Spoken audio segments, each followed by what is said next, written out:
Okay, that's cool. We're getting people in. This is really cool. Guys, I really All like that. it when Oh, it's cool. thank you so thank you guys for tuning in. Can you guys give a thumbs up if you guys can see us because we kind of don't see you, but if everything's okay, then There's we'll thumbs up coming.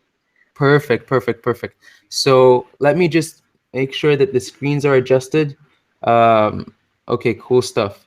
So thank you so much for joining this. Oh, my name is multitasking here. My name is Ali. I am the founder and CEO of Empower. I'm really excited to have Rita as well with us. I'm really excited to have Nour with us from the Radical Contemporary. Rita is my co-founder. Nour is the founder of Radical Contemporary podcast. Laman is also the founder and host of Cut the Crap podcast. And we also wanted to bring a new dimension from the sort of not only the creator's angle, but also from a macro angle. And we have Stefano, the CEO of Podio, and I'm really excited to just be introducing what we're doing today.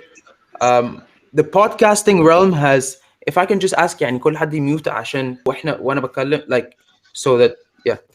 So basically what we're trying to do is we're trying to create a community where podcasters are enabled to not only network but meet creators but grow as podcasters as well. In LA, when I went to Podcast Movement and when I spoke at Podfest, which broke the world record for the largest community of podcasters, I realized that the region doesn't have a very tight community. And I realized that what I really wanted to do was not start a podcast. I wanted to get familiar with like-minded people because podcasters, when I went to a conference, they wore pajamas. They made money in their bedrooms. I really didn't think that they would look like that. And I don't think the region really knows that because the US has started the market, but now it's gone on to here to the region. So without further ado, like my name is Ali. I started Empathy Always Wins, and it was because I wanted to get familiar with a new medium, the new media of podcasting. And today, I just want to introduce Rita Kalini. She is my co-founder, head of education at Empower, and I'd love her to take the floor for 30 seconds. And moving on, we're just going to be rolling forward, introducing Nour, introducing Stefano, and introducing Laman as well. So we all kind of have a background of the speakers as we dive into the conversation. So Rita, thank you so much for coming online, and I'd love the floor for like 30 seconds to just, yeah, go for it. Thank you. Thank you, Ali. Hi, everyone. I'm very excited to be here today. My name is Rita. I graduated from the American University in Cairo. I'm currently doing my master's in psychology at Harvard University in the United States. Unfortunately, I'm in Egypt right now due to COVID, but I can't wait to go there. I'm super passionate about mental health, anything that relates to psychology, mental well-being, or like clinical psychology specifically. And recently I joined courses with Ali Salama in Empower, and we can't wait to bring you the newest and greatest, most deep mental health content there is in the MENA region, and can't wait to like learn from everyone over here. And I'm super excited. That's everything I have to say. Thank you, Ali, for the opportunity. Thank you, Nour. Thank you, Stefano. Thank you, Laman. Thank you, Rita. So one thing that Rita didn't mention was that we are starting Empower Bil Arabi. It's literally it's going to be the Middle East mental health show podcast in Arabic, and Rita's actually heading the content entirely. You know, credibility around this area isn't the best. But now we have Nour. Nour, can you go for it? Can you tell us a little bit more about yourself? Hi guys. Okay, so my name is Nour Hassan, and I founded the Radical Contemporary. I would say like in 2017. It's a creative platform based out of Cairo and Jeddah. Previously, since I haven't been to Jeddah in like a year now, it's a lockdown. But anyway, those are my two places of, they're my home. And anyway, so it's basically a creative platform that sheds light on creatives in the MENA region, artists, writers, designers. I like to call them cult producers. We are a magazine. We produce content, editorial. We do a lot of curating. And then most recently, we turned into a podcast to kind of like utilize the network of amazing people that have contributed to Radical, been featured on it, etc. If you hop on our podcast, you can listen to a lot of success stories and a lot of people who've worked really, really hard to get to where they are. And that's kind of the ethos of what we do. Thank you, Nour. Thank you. One thing that I really want to say, Nour, is that she actually, and we'll dive in a little bit deeper about this as we go into, the nitty gritty of what podcasting is, the data and the partnerships model or the sponsorships model. It's a new medium. Not a lot of people understand how you can monetize it, how you can create a very strong community. And with Nour, she's actually partnered with Nike, with Puma. She's done amazing stuff that even a seasoned podcaster like myself sees it as very, very, very novel in a new market like the Middle East and the North African market. Right. So with that, thank you, Nour. I'm really excited. Laman, let's go for an intro right there. Hi. So I have a podcast called Cut the Crap, and I started it, I think, 2000. At this time, podcasting wasn't really a known medium. It wasn't a platform or a way where people to receive content. But I think what I loved about podcasts personally was that the focus is solely on the conversation. It's not about your set design or your editing or visuals at all. It's just about having a conversation, and just the aesthetic of how this conversation is held takes the edge off, and you're able to get a lot more from the person you're having a conversation with, and that you can have a lot of very specific conversations. You can find a podcast about anything now. You can have podcasts that are just crime stories, or a podcast that's just mental health, or just anxiety, or just finding your career, and it's so specific. So the reason I started Cut the Crap is because I think that as a culture, especially in the Arab world, we have become so detached from conversation, from actually hearing what we're saying and hearing what we're being spoken to, receiving what people are saying, and shallow conversation has just taken over. So Cut the Crap was basically just real people, real conversations, and conversations that matter. Thank you. And by the way, for those that don't know Cut the Crap actually had a very successful episode. It broke the internet in Egypt. And when I say broke the internet, I mean had many successful episodes. I know. But I personally got to know Cut the Crap because of a story of someone who transformed genders and came about their story on Laman's podcast. And I think what it was that it's a very controversial topic that was never discussed in our region, and it was very well received. And I think that's what made everyone realize we are ready to have these conversations about everything that we thought we couldn't talk about. Absolutely. And couldn't salute you more. And I think that everyone in this room here today is taking a new step, to learn something new. And what wasn't accepted is now being accepted. I was just today with the head of TikTok, creative and marketing, Rami, and he was telling me how it's a new digital age. But the thing is that behaviors are changing, and that takes time. So thank you so much, Laman. Stefano, I'd love to hear a little bit about you. I know Stefano, it just broke really big news. I think it was this month, I believe, when they had an undisclosed raise. Investment, sorry. There's obviously appetite in podcasting, and Podio is leading it with the World Cup, with so many different types of podcasts. And you introduce us to Stefano and Podio. Wait, are you muted?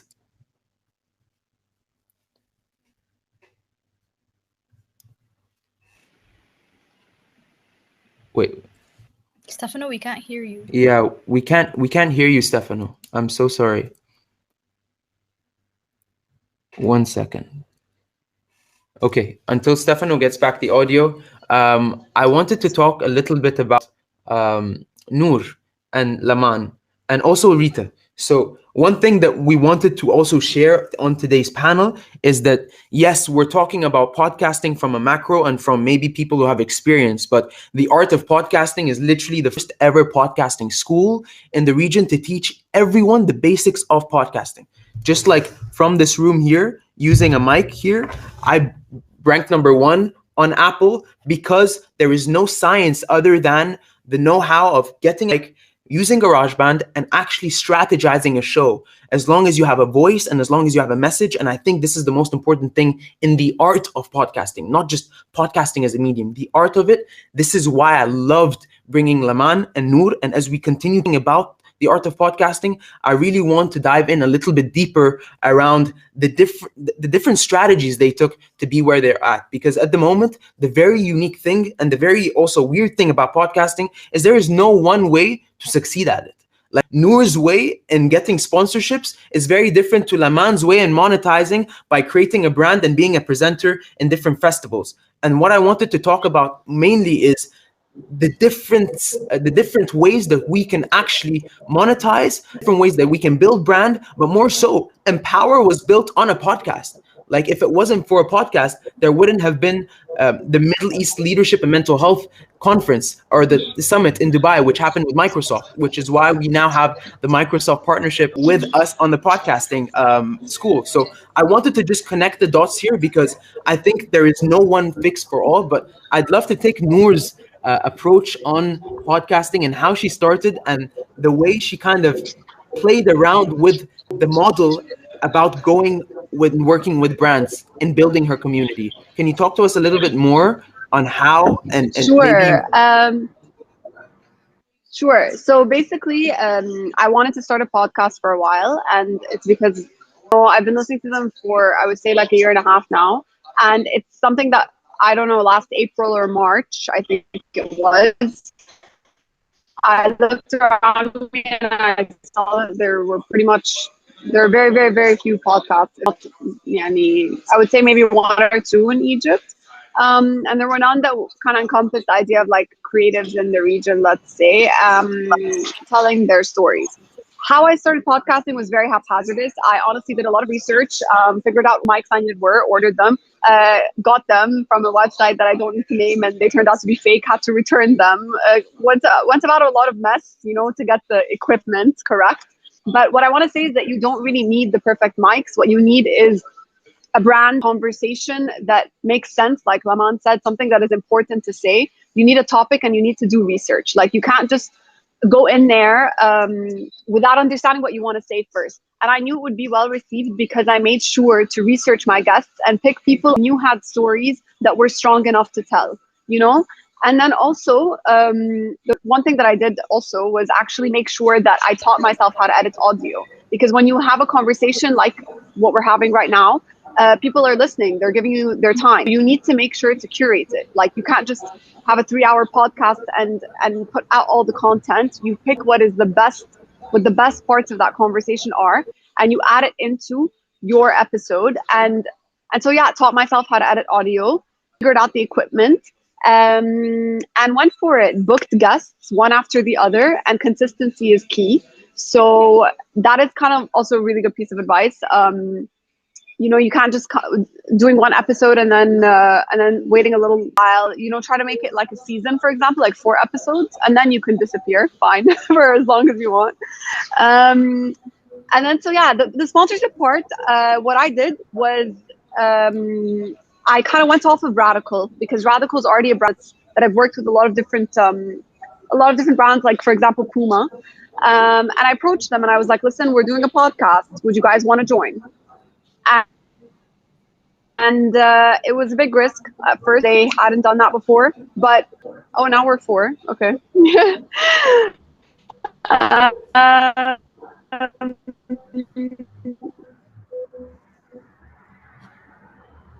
Yeah, this is nicer. So yeah, so basically, go for it. Yeah, so you approach the brand and you kind of have to convince them that this is a conversation worth having and worth backing. It's not a method that would work with everybody. I have to not hear. Wait, so can I you think guys can Stefano you guys had hear something us? to say Give us a thumbs beforehand up. about Pope. You want him to say that now?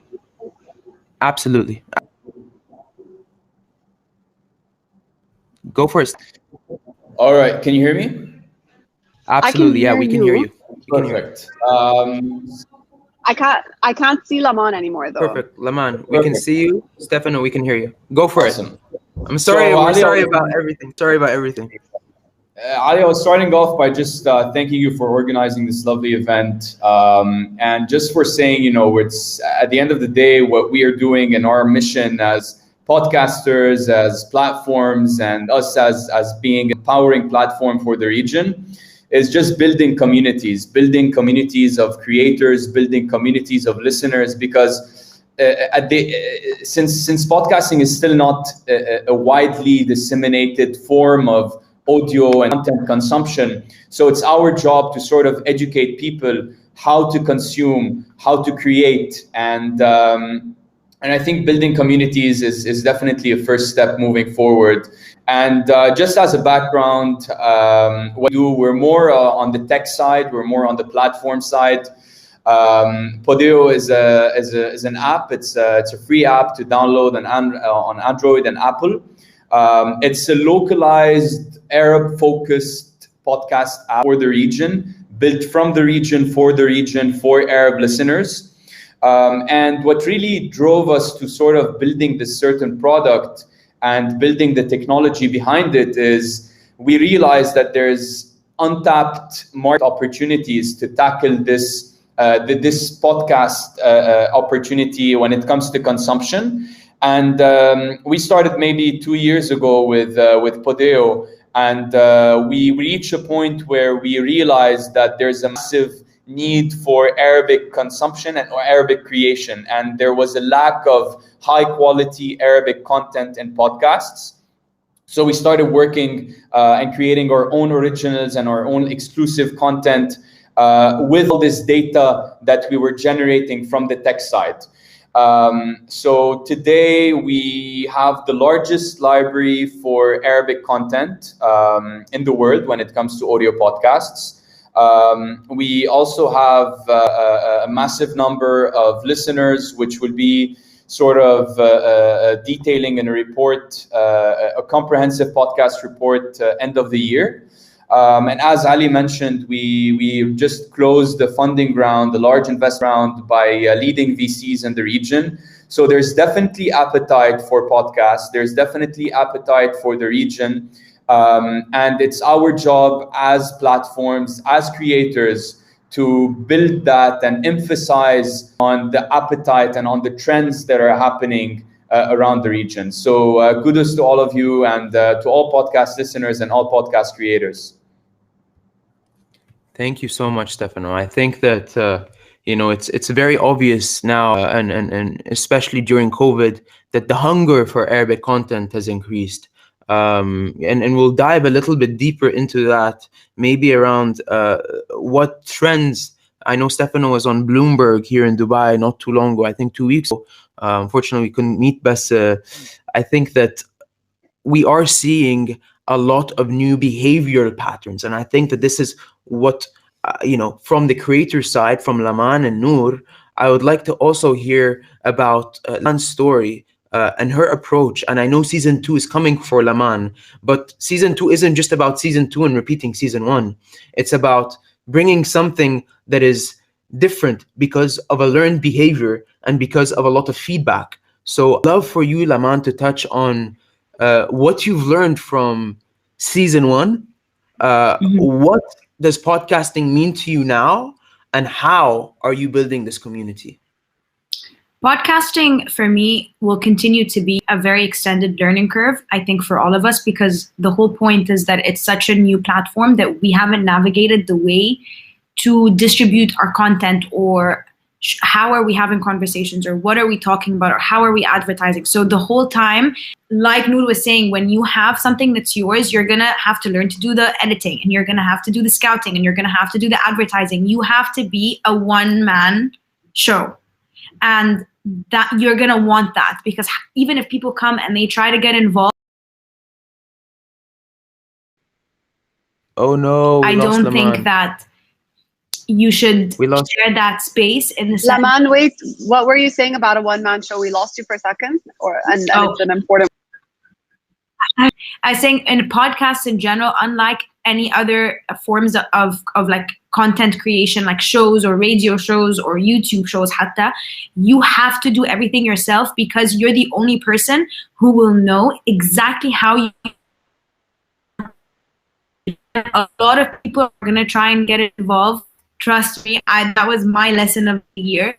And I really don't think, I think podcasting is such an intimate space that you don't need anyone to get involved. And it doesn't require all that much for people to get involved. This was my lesson. And I think I'm in it now with the mindset, just like how I started, of I'm going to learn as I go. So my first year, the lesson was, I really wanted people who were famous, because I just wanted to normalize certain conversations in our culture. And I knew no one would listen as closely as they did unless it was someone who's famous. But season 2 for me, and even some of season 1, I don't want to just talk to famous people. I want real people having real conversations, because we're just thirsty to connect with each other, to know that this person went through the same thing or that person went through the same thing. We're not eager to listen to celebrities because you can hear them everywhere. You want to listen to your favorite celebrity talk about anything? Go on YouTube, go on Netflix, go online, go on their Instagram, go on their Twitter. I can't hear you. Yeah, Laman, you were saying on Twitter, and then you froze. Oh, okay. What I'm trying to say is basically there isn't a need for content with famous people. It's not scarce. It's everywhere. What's needed is real conversation, people you can learn from, and that's what podcasting is. And I think that lesson, that every time I kind of get off track, that's what I come back to, because that's what I enjoy talking about as well. So I think just the mindset for me is learning curves everywhere, and keep it simple. Laman, is it fine if I just jump in here and tell you about a bit of the insights that we got from the platform? So we have maybe 5 or 6 exclusives on our platform that are casual conversations with, you know, tier A celebrities and influencers, and sort of the conversations that you don't see on other platforms. So it's the sort of conversations that you get to know the person, and you get to know who they are behind the scenes. So what they don't show on their social media or on the YouTube, like you said. And one of the recent shows, actually, it's called Free Talk. It just got sponsored by Pepsi, because you know, they see the value in it, and maybe the type of the host was a bit different than when you were hosting the previous show. But I think there's need for every sort of content. A podcast is not necessarily something that's outside of the influencer industry, but maybe it's definitely not. Definitely not. That it's, yeah, no, definitely. Let me amend that statement. I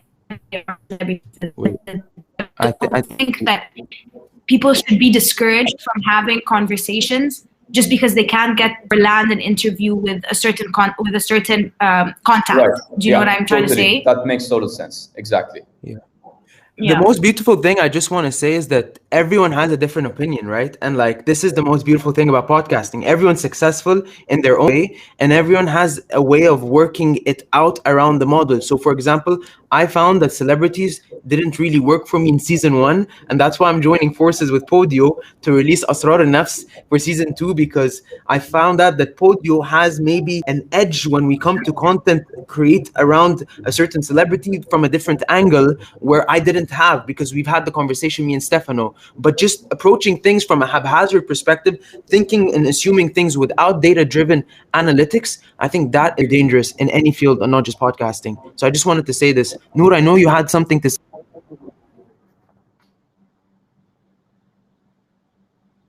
I think that you have to connect your mic because you have the AirPods.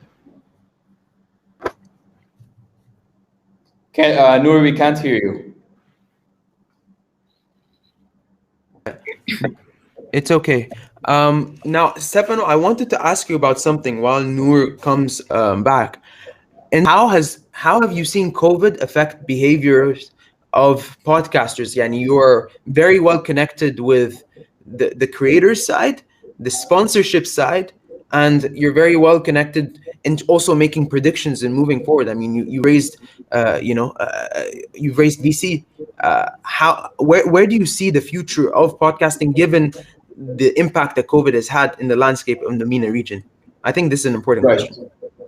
Sure. So really, just as a background, and just for an information and sort of data, if we're talking numbers, maybe in March last year, just when COVID hit in the region, we've seen a dip of maybe 8% in consumption, because the main use case for podcasts was during commutes, during workouts, during jogs. So mainly during commutes. We've seen, a decrease in that maybe up until April, end of April. But then after that, we've seen consumption jump from April to May by 700% for listens and for users. So really, the sort of behavioral change that COVID has implied and enforced into users was reflected in podcast consumption. Now, can you guys hear me? Yeah. Okay, because I wanted to say something about this. Honestly, I think that maybe the listenership did go down, but from a content creator perspective, people were so down to have conversations last year. Like, I recorded or pre-recorded majority of my content during quarantine because the guests that I needed to be on were very free, and they were all of a sudden sitting at home. And so it's interesting because listenership might have gone down, but I think content creation went up. Do you get what I mean? Nour, listenership went down for about a month. Okay, then yeah. Back in March, but now we're growing maybe 40 to 50%. Oh no, I know that because like my podcast has been booming in terms of listenership, but that as well is actually a really interesting point. And because I couldn't speak earlier, but something that Lamont said that was really interesting is about the celebrities and these people with high following. I think my best episodes haven't been the ones where the guest is famous or even has a high following. Some of the top listened to episodes are actually people who have just really strong stories. And I've had the entire range from someone who has like 2K following, but has done an incredible, I don't know, let's say really awesome gourmet chef or a great architect versus a actress with millions or a beauty blogger with hundreds of thousands. The former gets more listens, and it's the episode that is more successful, even when they both share it the same amount. Yeah, and just as an additional insight, what we've seen is you grow your initial listenership base with these celebrities and influencers in the respective vertical. Then once you interview, so you build your loyal fan base for the podcast with these people, and then you sort of introduce less famous people to the show, and this is how they become even more famous outside of the podcast. So it's a room for talented creators and talented people to grow their fan base. Because you previously interviewed a famous person and you got subscribers onto your show. Yeah, and the thing is, even when approaching sponsors, you sell your brand and you sell the conversations and you sell the idea that you are introducing something new, which it is, not the guests, because you can't do that. Like, that's a good piece of, like, something that I want to emphasize is that even approaching sponsors, you don't sell your guests. If you do that, it's going to backfire on you eventually, because I mean, someone who's interesting for a certain brand is absolutely pointless to another. So you're selling you as a host, as someone who can host a good conversation, your brand being a valuable space. That's how you approach somebody to back you, not by saying I will get you celebrities or I will get you even people who are experts at what they do. It doesn't matter. It's your brand and your platform as a conversational platform that adds value. Guys, I want to take this conversation a little bit more like steps backwards, because many of us here like use social media, and typically the switch from social media to podcasting is very different. Like, it's very difficult for many people who haven't yet experienced where we are or what we're experiencing now. So let's take it let's take it 2 steps back. how can we use social media? And also, Stefano, if you can back this up with your, because I think Podio's engagement is insane. Like I've seen a few other platforms, media platforms that don't have the listenership that you have. And I think if anything, you've understood the conversion from social to listenership well, but maybe from a perspective of the creatives. How do we use social media? And I'll take it from my angle, perhaps to start with. But how do we use social media to best convert our followers into listeners?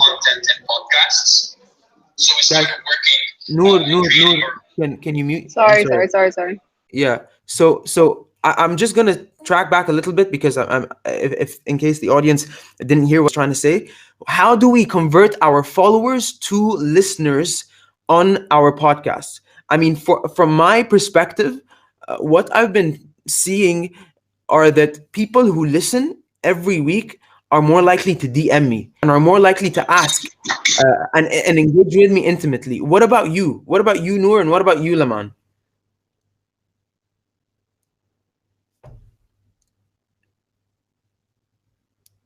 Well, I'll tell you something. Basically, the podcast, it's been very difficult figuring out how to get my followers to engage with the podcast. But I found that audio clips help. And then I found that when a follower really enjoys the podcast, they become even more of a loyal fan. And they are the ones that engage more, DM more, because they hear your voice, they see the person that is behind it, they hear your passion, and they become someone who is more attached to the brand. So they're more likely to follow the rest of the content that you see and share it. My one thing though is unless Instagram is a very limiting tool, because unless you have like the swipe up link and etc. and the number of followers that you need to do that type of infrastructure, it becomes very hard to share your podcast on it. I think maybe even LinkedIn is more helpful. Twitter is more helpful. So Instagram actually was really hindering. Like it was like, yes, I created a visual identity and I shared it, etc. But I found it very difficult to until I reached, for example, 10K plus to share my podcast on Instagram. I think, Ali, when you were referring to how we're sort of working with our social, I think we're taking more of a different approach here, because as Podio, we have hundreds of shows. So it's not that it's only one podcast. So it's more that we create sort of commercials to the show and to the specific episode. We sometimes use video of a snippet recorded in a podcast room or during the recording. But what's different about what we do and what's different about what you or Nour and Laman or other creators and podcasters are building is you have the ability to build more of a community around one show, as opposed to building a community over a platform, because you know your niche. What in our case, there's many niches that we're targeted for and we're building and catering for, as opposed to having one podcast and having one loyal niche around it and sort of building that spirit around your pages. Stefano, I ask a question. In your case, what have you found to be the most useful type of content? Is it, because I think that maybe when we were in LA discussing this specific topic, many people were like, it needs to be subtitled. But I think that it doesn't always need to be subtitled, because the Arab audience here is, I'm seeing a lot of success and a lot of engagement and a lot of comments on your creative assets. I mean, by creative assets, I mean the snippets that you make and that we already, like Aline from Podio just sent me a snippet for Tuesday. But it's working. Why is it working? And how do you get something to work if it's not working?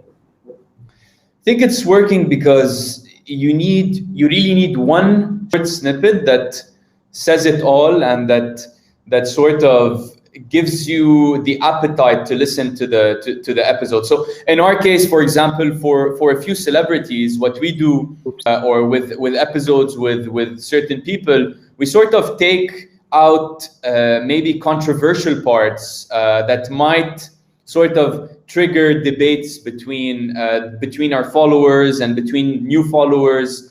And this is the type that people and actual followers and fans want to engage with. They don't care to get just something out of your episode. They want something more of an appetite, to create appetite and to actually convert to go and listen. So this might be something controversial. This might be a certain topic that's controversial. This might be sort of a debate that you can create out of this short snippet. And all of these actually convert to the episode. And we've seen amazing success from these short snippets. I mean, a lot of our short snippets were featured on national and regional TV because it's information that the host himself was able to extract from the guest. And that's the value that you need to reflect in your social, and that's the value that you need to sort of build around your posts and your community. So I actually have a question for Laman, because I want to know, for me, on your point, Stefano, so the information that you get to extract from your guests and making sure that they say something of value.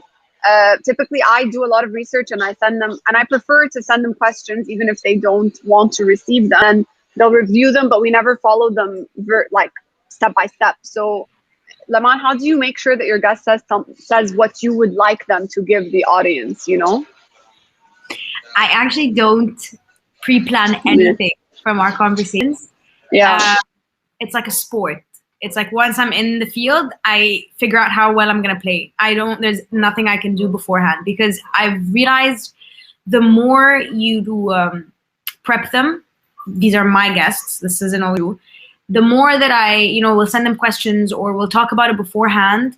You're like, yeah, we want to make sure you mention this and we want to make sure you bring this. Okay. And then we'll make sure to talk about this. But you're both kind of like, did we miss a beat? Did we not miss a beat? And the person on the other side of the conversation with me, they become really tense and they second guess themselves and they stiff up. Like, hatta the equipment I use, it's very easy to forget that it's there. I use phones. I use very far away, very small, minimal stuff, just because no one wants to feel like they're. But I personally, I carry the weight of that, and I make sure, kind of like tennis, I make sure whatever they're throwing at me, I throw it right back in the perfect swing, so that the conversation naturally picks up and energizes both of you. A lot of times you'll be sitting with people and all of a sudden you have such a deep conversation, no one wants to get up and no one wants to leave, and you're just going at it, and I think that's my job, to guide the person in front of me. So that's how I do it personally. How is the planning? I don't thrive with that structure for this type of podcast. I agree with you. That's interesting.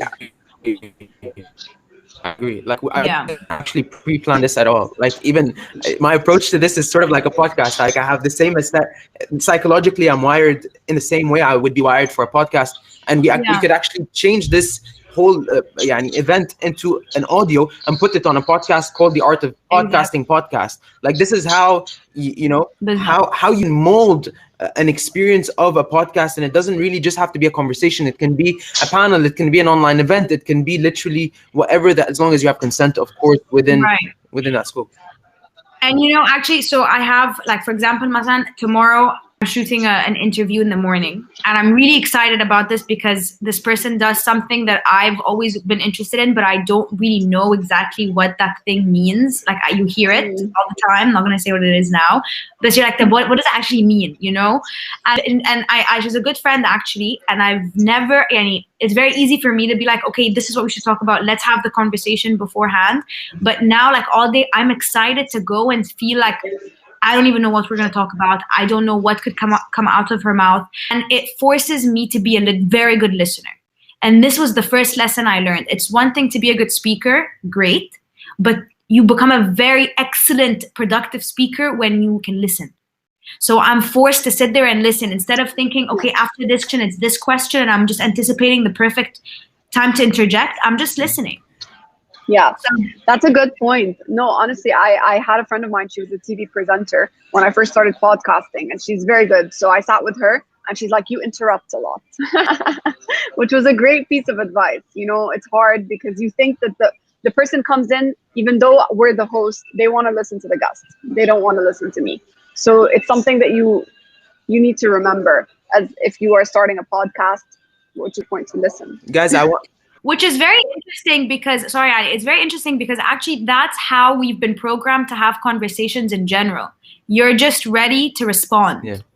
So you're anticipating at any moment to interject because that's what you think you're supposed to do. So that's even in day-to-day conversation, we have that interrupting thing, just like I just did. I know. I was just about to say that. I just want to take a look at the business side of podcasting. Many people here are here because of the aspect of podcasting. Is it a viable, means for the new digital media world? We call this, it falls under new media. What is everyone's take? And I'll start by my own personal opinion, but the question here is, what is the opportunity that podcasting is giving to our brands? And I'll start with me, and then we'll take it for Stefano, Nour, and then Laman. I think one thing that, and I named this podcasting panel, how podcasting is becoming a multi-billion-dollar industry in the MENA. Joe Rogan just signed $100 million deal with Spotify. I know Nour was saying that, people come for the guest, but once you become a much more experienced podcaster, people actually stick to you, and people stick to your brand. People stick to your platform, and you become the brand. People choose to be on your show like they do with Oprah and Ellen, right? So I think this is kind of what we are yet to see in a region, and I'm so excited because this is a place for anyone to grab, and you can't buy it. Like you can't sell it. You have to be yourself. Joe Rogan has been doing it for so long. He's built himself such a great, unique place, a sweet spot. No one can copy that. And I think what I would love to see also, and what I would love to hear from Stefano as well, with regards to the business side, how can businesses use podcasting in upping their brands? We have many people here, social media, brand or PR. Like, how can someone introduce that to their marketing strategy? Why podcasting, and what is the ROI on it, and why are there grounds to win? Sure.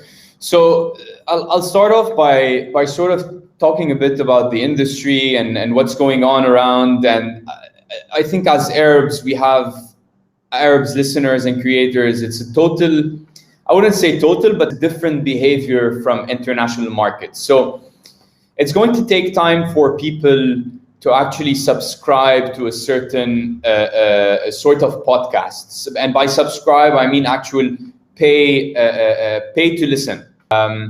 It's available on music, because music has been around for hundreds of years, and every single person in the MENA region listens to music, but not every single person in the MENA listens to podcasts. And our job as a platform is to build that need. It's to build that need in order to monetize from it. And on the other hand, we have the creators that we help monetize by sort of facilitating the pins and how to reach directly their audience. Now, I won't dive more into the details. I'll take that more from a macro level. We're working on, and Ali knows that, we're actually launching with major operators, telecom operators in the MENA region, to launch data bundles for the podcast, for the Podeo podcast app. Now, what this will facilitate is sort of a subscription model to listen to premium content. That premium content can be bonus episodes from the creator himself, can be premium shows, and we will pay out creators based on that. And that's the model that we're going after. That's the model we're building, because we do believe that in order to get to a paid subscriber base, you need to introduce that locally, and you need to embed it within existing systems and within existing ecosystems and communities, and that being telecom operators or the verticals that we're tackling. Now, on the brands and sponsorship side, there's definitely untapped sort of behavior from the brands. Now, we did see appetite coming through in the past year. We've produced 5 shows for the 2022 FIFA World Cup, which is a huge milestone for Podeo. And what this basically proves is that Brands are excited to hop on board. Brands want audio within their marketing strategy. And for brands, you need to create the need as well, because they would reply, or they would counter argue that, you know, we'll advertise on radio. We know that radio has more reach than podcasts today, so we'll just pour in money into radio. This is why you need to create the need and sort of fit it in within their existing marketing strategy. And that's the model that we're going after. So if we want to summarize it, we're helping creators monetize by facilitating pins and subscription opportunities for creators. And we're creating the need for brands to actually begin and start their podcasts and embed it within their marketing strategies. Yeah, I think this is an incredible way to describe it, Stefano. I think before we think of monetizing podcasts, we need to build communities, then we need to activate, and then we need to scale. And this is, you know, coming out of Rami's Den's mouth today when I was talking to him about, you know, where I see the art of podcasting and how I see the podcasting community in the MENA growing. And I think it's great to monetize. But before we monetize, you have to have a loyal, a very, very, very satisfied listener base. And that listener is driven by value. And before you can scale, you have to be able to have constant engagements. And I think that it's build, activate, scale. So I really salute what you said, Stefano. Nour, I'd love to take your take on. Ali, can I just jump in here just to say something related to what you said? Is that some creators will actually counter argue by saying, if I create content on YouTube, I'm going to get paid by YouTube. If I'm going to create content on, let's say, a Twitch, I'm going to get paid out to create content. Now, who's paying out for podcasts? And I think that's the main problem that we're having. There's not enough supply of compensating towards creators to keep them going on creating content over and over again, and sort of building a business and building a sustainable revenue from that.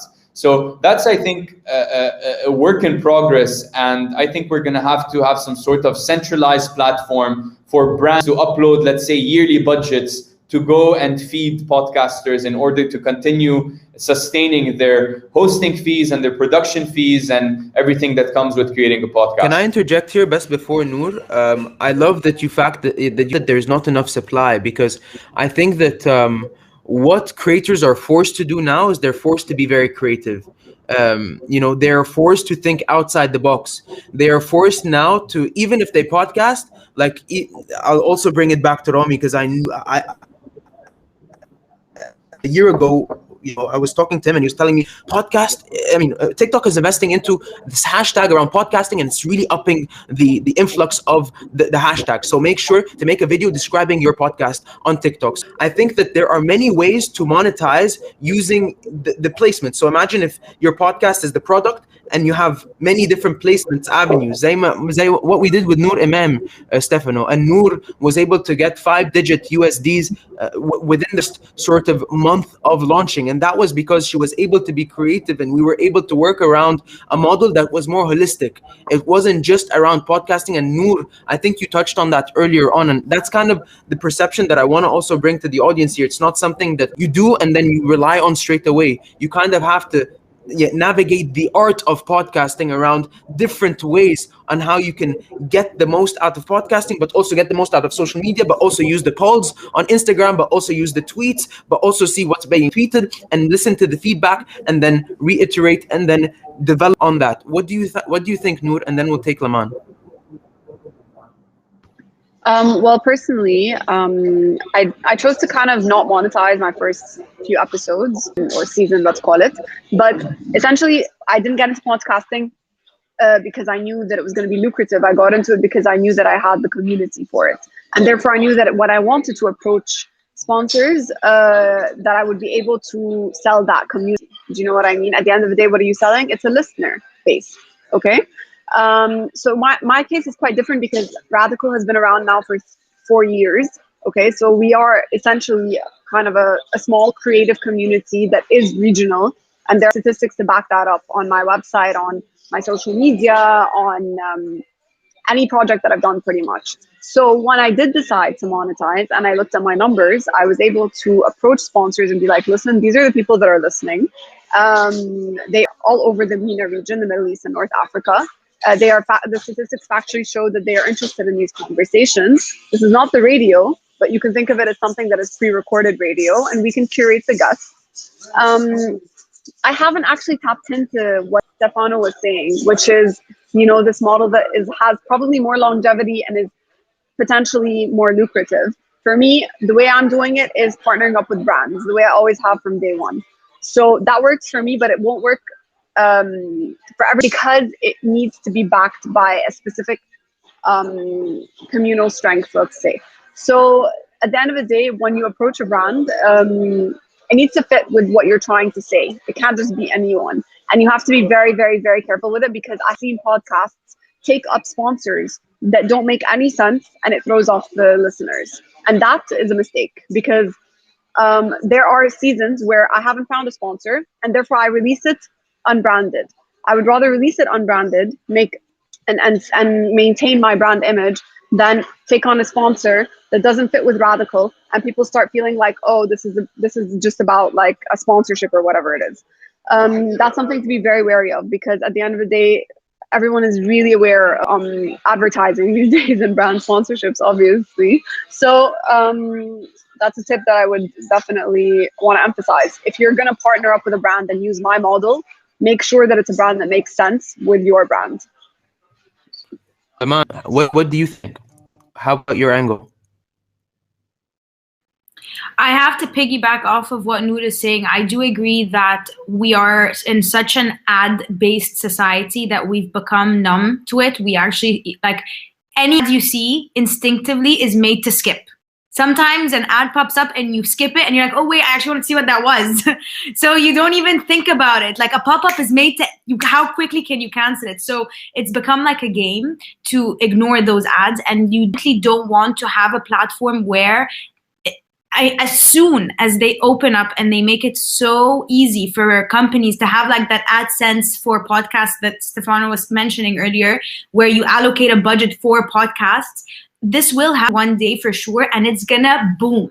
But the problem is, who is gonna be a platform where I'm gonna skip through all your ads, and who's gonna be like, I actually wanna know who's sponsoring this podcast because I respect the community of that company. Because now companies and businesses and startups, they are paying so much attention to who are we as a community, as a business, not, oh, my product, oh, my, how many, just the sales. You want to be a community where you're like, oh, we also, support women's rights, and we also support, cutting the crap out of your life and healthy food, and we don't use preservatives in our food. So I really don't think, like, I've had the opportunity during season 1 to partner with a really big company and make really nice money that I didn't do, because I knew that just between me and myself, this makes no sense. This is like crap, compared to cut the crap, what I'm advocating for, I can't. So I think that you do have to be selective, but it's a balancing game, because you also do need the funding. At the end of the day, this is literally more than a full-time job. You are constantly on the clock, working, thinking, talking, researching, reaching out to people, developing your brand, making content. If you're not shooting a podcast, you're promoting a podcast, or you're making a teaser, or you're making stories, or you're reaching out. So it's definitely difficult, but you need a moral compass for sure. Laman, I think it's going to be more of what creator I want not to skip versus what platform I want not to skip. So yeah. I think it's more on that side, and how listeners are more connected to the creator, because listeners will be connected to the creator. They won't be connected to the platform. Now, yeah. Our role as a platform is to facilitate that, and to facilitate the connection between the brand and between the creator, in order for the creator to approve or reject that sponsorship sort of allocation or budget. Now, what we're building, we're launching it next quarter, is an ad marketplace. So your creator, you sign up, you sort of submit your podcast, wow. And we work directly with brands. Brands upload their audio ads on this platform, and then they would select which podcast they want to sponsor. Now, as a podcaster, I'll either select that I want the sponsorship or I want to reject the sponsorship. And it sort of creates this debate or sort of negotiation between you and between the brand and the creator. And if both of you, sort of agree to that, then you just move forward. They make the payment, we facilitate the payment, you get your cut, and we get a small commission fee. So these are the sort of initiatives that after, because we want to build the ecosystem, because we want to improve the brand's appetite towards podcasters and pouring in money into this industry. Also, I want to say something. This is actually such a great, I really like the way that you've structured that for sure. And I think that helps a lot from like a podcaster's perspective, that I have a say as to like what's the audio and who am I letting in who, and it's not, I like that. That's nice. I want to add something because this is super, super unique. And I think that, when you say a community, it's not just a podcast that is a community. Like you can literally create an air meet like this and have an event for your people. I mean, we're just 4 speakers here, but think about this. This could literally be a meetup. I mean, this platform is not the conference model for air meet. It's called the meetup model. It's just that we are 4 people and we have an audience. So if you kind of think about the entirety of, how can we redefine the experience of the listener, because I think the most powerful podcasts are podcasts that have a purpose and a game-changing mission. A podcast that has something that creators or listeners really want to identify with. I find that no. Oh, it was getting good. No. So you worked it up so good. So basically, what you're back.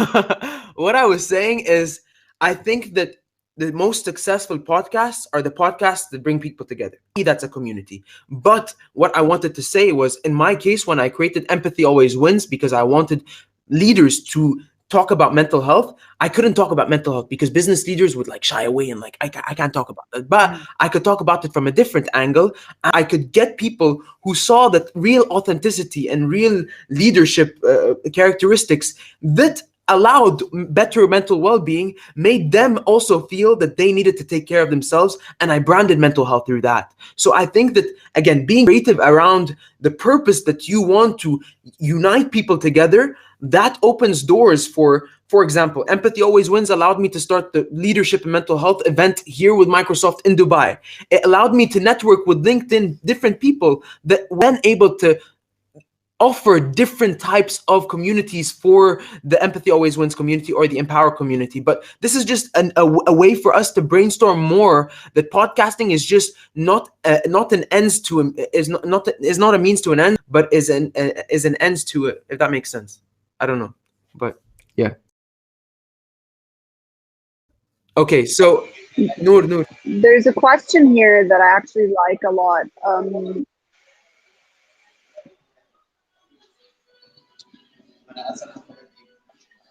How do you approach guests? And Laman was like, just do it. Yeah. How about podcasting Clubhouse? So how do you approach guests that you're intimidated to approach? You just kind of message them. You just reach out to them. Exactly. And you just do it. Show them previous conversations you've had. Guys, what about? Because if you don't reach out, then you're not going to get them on anyway. And if you do reach out, and if they say no, you'll get a better guest later. It's totally fine. I swear, it's happened. What about Clubhouse? What about Clubhouse, guys? What about Clubhouse? Because I feel like, Stefano, I would love to hear your take on Clubhouse. And then after we put this comment out, we're gonna go back to this, and we're gonna close with this.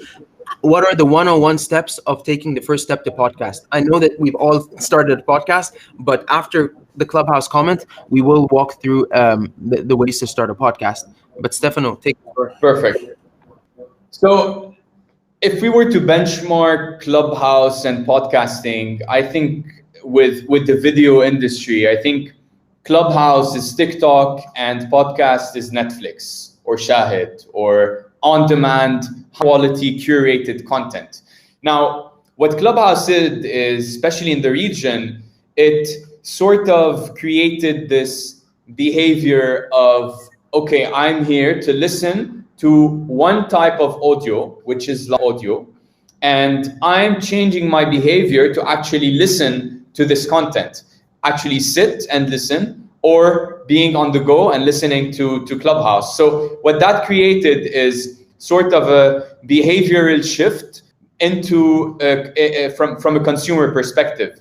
Now, from a business perspective, I think there's a lot to be worked on, and there's a lot to be shaped within live audio. But live audio is one type of audio in general. The other type is podcast, and podcast is more curated, high quality, high production content that's being done. So to answer the question, it's definitely not a competitor. And in fact, we've seen increased number compared to the previous period from users and listenership, and increase in listenership and increase in users, because people are going to podcasts after live audio.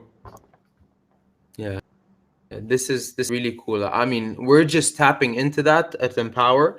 You know, we created the Empower Podcasting Network, which we're all part of, Yani, and I think that this is a very new sea or ocean that, like, I don't even know many creators in the field of podcasting, and this is why we're doing this event. So Clubhouse, I think, could be a perfect, not alternative to what we're doing now, but I could think that maybe the audience could be a little bit more engaged if they put a hand up, and maybe they could come up on stage and have a few words to share with us, more so than a platform like this. I think that there is a pro and con here, but let's take it back to how to start a podcast. Okay, I know everyone has their own version. Stefano comes from the agency, maybe the business side, and he probably works with bigger sort of businesses. And I want us to all be forced to think about someone who wants to create a community, but is very scared and is very intimidated by the feeling of putting themselves out there and putting a mic together. How would you create a podcast, and how would you go on about it if you were to walk someone through the process? I'll start with Laman here. I think first thing you need to decide is what you want to talk about and why you want to talk about it.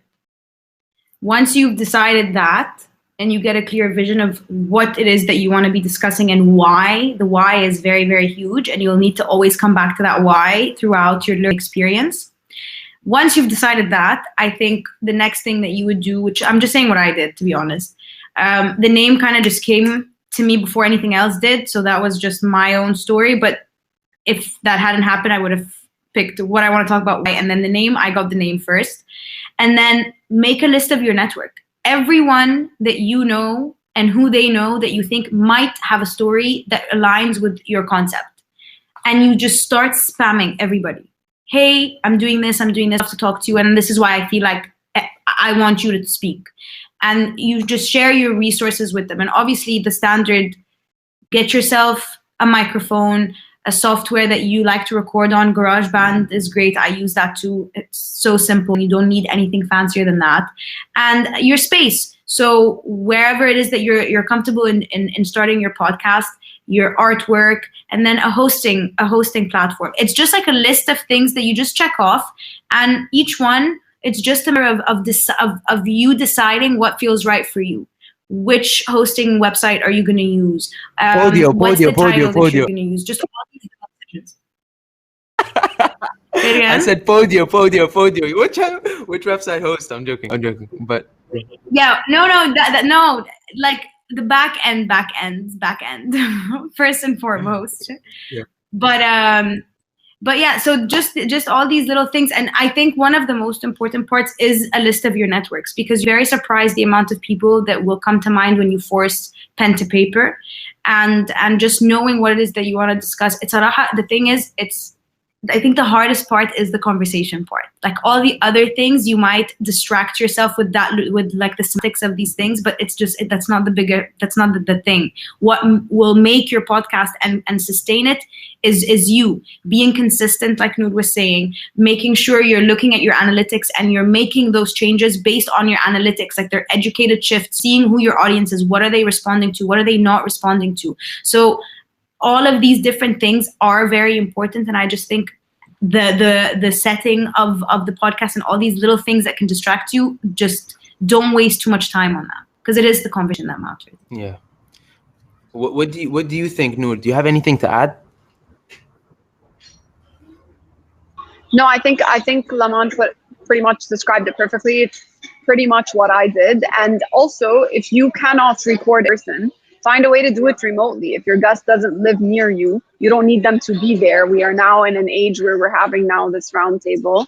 And I don't want to I just don't want people to get stuck on the logistics of it, because say your guest lives elsewhere and they're very interesting and you want them on your podcast, tell them to sit somewhere quiet and be in an environment where the audio will be of the best quality, and go for it and record. And don't be scared to reach out to people, because you'd be surprised. A lot of people like having conversations and they just haven't been asked. And that's pretty much why it's thriving now. Like Lamont said, very good point, which is we don't have these conversations. And so as a creative, everybody always asks me, how did you start? And how did everyone around you access to the industry? Well, I think the most evident way to find out is to ask questions and get the answers to that, right? Yeah. I think also one thing I want to share as well is the different types of podcasts. I feel like a lot of us have just shined the light on conversations, guests, but some people don't want guests. Some people just want, and I talk about this more in the art of podcasting. Some people just are writers. They love writing stories and they just want to share some storytelling podcast with sound design. I feel like, it really depends. I feel like, of course, conversations are great, but true crime is one of the most leading podcast categories in the US, and it's literally someone reading off a piece of paper and a mysterious story. And Finial Media, they're an agency and they're great at doing stories like that. I feel like even though this is a biased conversation, we need to also remind ourselves that there are different types of podcasts. And when you take the art of podcasting course, I swear to God, you will kind of understand why podcasts can be done from a bedroom and why others need to be done in a studio, and why that doesn't really affect the listener base, because different people want different types of engagement and different conversations. But Stefano, I want you to touch on this, please. I think it all depends on your demographic. It all depends on who you are as a person and as a host. Now, we've seen, the solo episodes do good. We've seen the interview-based podcast do good. We've seen the sort of storytelling also do good. So there's no right answer to it. It's about who your target audience is, who you are as a host. Are you someone who sort of likes to tell stories? Are you someone who are you a conversationalist? So I can't give exact data and the exact demographics towards what shows are performing best, because it really all depends on the content category and it all depends on the host himself and on his fans. But we're definitely going to see more story-based content coming up. That's sort of building out more high-quality content rather than the interview-based content that we've seen emerge in the region. Absolutely. I think we have also Sam joining us from Canada. He actually put his hand up, and I encourage anyone who would like to come on the stage, just guys, I mean, not everyone's maybe comfortable on video right now, but Sam, I wanted to also give you the spotlight as well. Thank you for joining us, and it's absolutely great that you've put your hand up. I'd love to invite you to the stage. Thank you very much, guys. This is super exciting. I mean, can't believe it. I mean, I was just listening to everything you're saying, and one thing I really like is that peak of, if you will, in the interest in that space of podcasting. And I clearly know it's, podcasting is a thing, here in North America. Clearly it is there, it's happening, it's been there for a while. Clearly you're leading this space in the Middle East. I'll be honest, I don't know much about what you do, but it looks like that you are kind of opening that market. Thank you. And I was the one who actually put up the question around Clubhouse, and I really like what Stefano said. I love the analogy, Netflix, TikTok, right? You've got the on-demand content, well curated, you design it, it's there for you, you can always come back to it. But I think Clubhouse is really at the very early stages of what can be. And it's at the beta stage. They're still testing the payment structure and lots of features. I think, I'm not a podcaster. I'm very interested in podcasting. I mean, if you look at my iPhone, I've got like tons of channels on different topics. So I love podcasting. I think though, Clubhouse is going to change the game. Clubhouse has the potential to be, there, because we don't know. I mean, Paul Davidson, who's one of the co-founders, these guys are still working on so many things yet to come. So engagement, like, emoji is coming, not now. It is not a priority, but it could be, because one thing you want about this whole social space, and you guys know it. I'm older than you, obviously. I've got all this white hair, so you're the pioneers here. But from the little that I know, engagement and user engagement is a deal breaker or a deal maker here. And I think what platforms like Clubhouse or maybe Spaces and Twitter, all that, as much, that engagement level can steal the scene. So it would be very interesting to see how Clubhouse will change the podcasting industry. Just for you, I'm not going to hijack your show. Thank you for having me on stage. Love what you guys doing. Continue doing it. It's great. Have a wonderful day. Sam, this was absolutely beautiful. Thank you so much for your beautiful comment.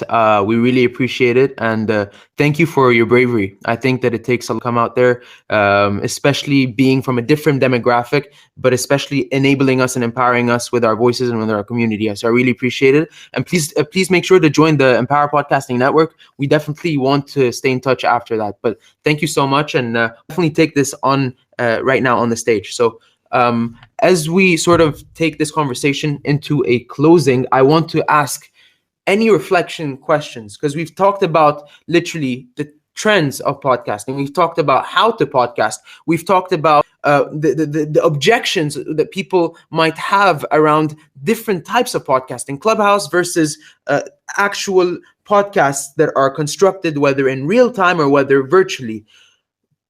Like, what do we need?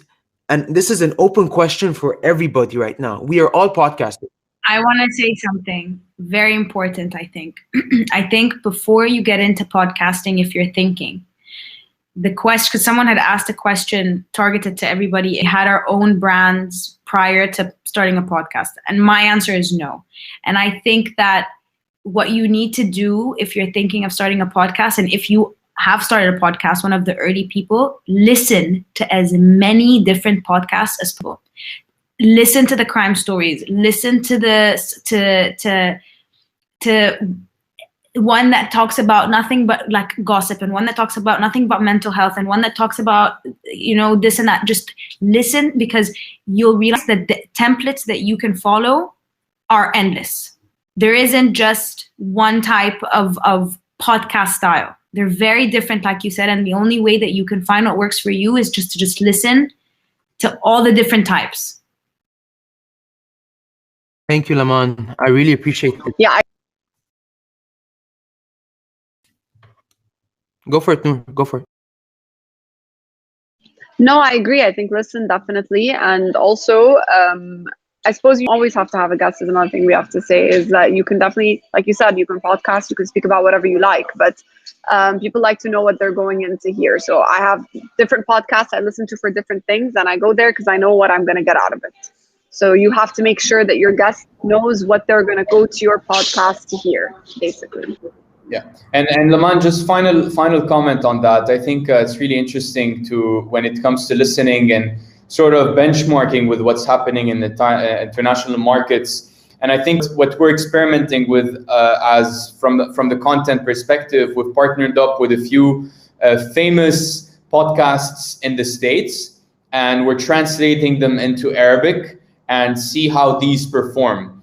And I think we've seen that model happen with Podimo, sort of doing a deal with Wondery to translate their shows into Swedish or into their relevant language.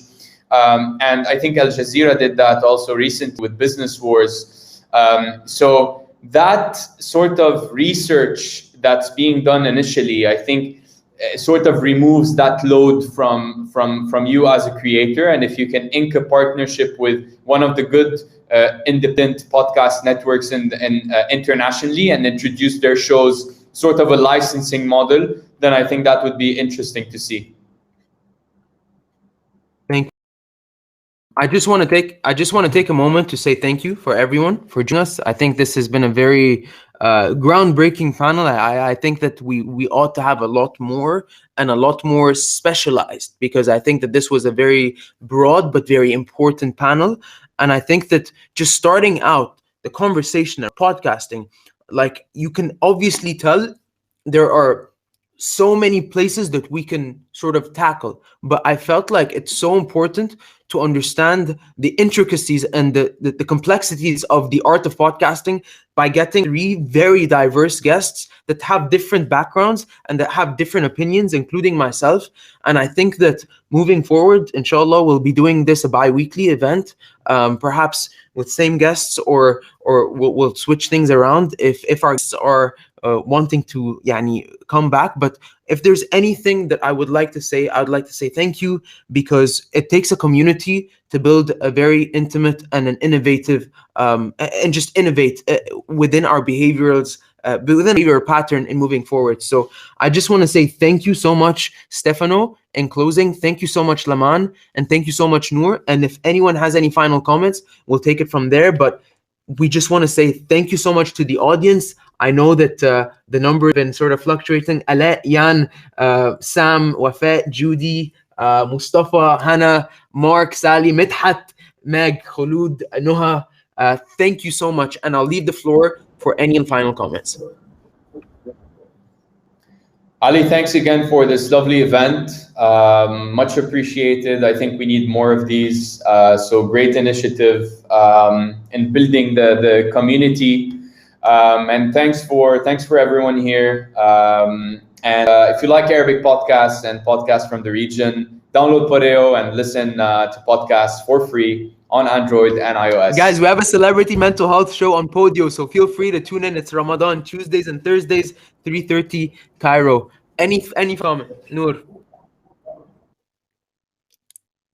Oh, I can't hear you. I can't hear you. He can't hear you.